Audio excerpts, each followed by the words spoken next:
Congratulations! So you have passed your motorcycle written and driven exams. What next? Okay, at the end of the day, once you have passed your course, your instructor will give you this little completion card where will have your name written on it. Now you must make sure you keep that card.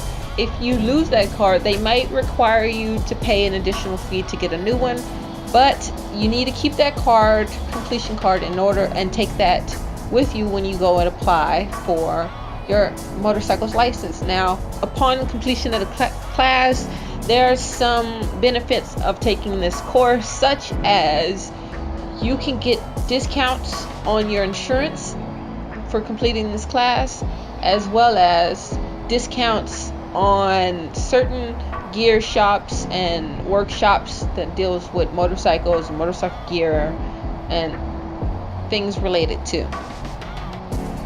So your question might be, where do I go to apply for my motorcycle license? Well, you go to your local DPS office or driver's license office, where you have to submit your original driver's license or learning permit and your completion certificate of completion from the motorcycle course, as well as proof of identity, which would be your driver's license, your social security card or number, and a document showing proof of residency that you actually live in that state.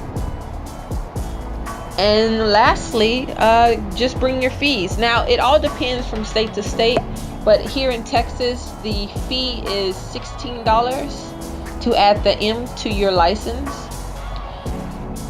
Once you give all that information, they will take your old driver's license, they will cut it, just probably the edge of it, and then give it back to you, which is pretty much saying that is no longer valid. You will have to take a new picture for your motorcycle's license, and then they'll give you a temporary printout of your driver's license, and then within a week to 2 weeks, you'll get your actual official motorcycle endorsed driver's license in the mail. Whew! The process took a minute, but now it's finally here. Congratulations. And that would wrap it up. This is the end of my mini series MSF motorcycle course session. I want to thank you guys for watching. If you like this video, click the thumbs up for me and subscribe. Thanks, guys.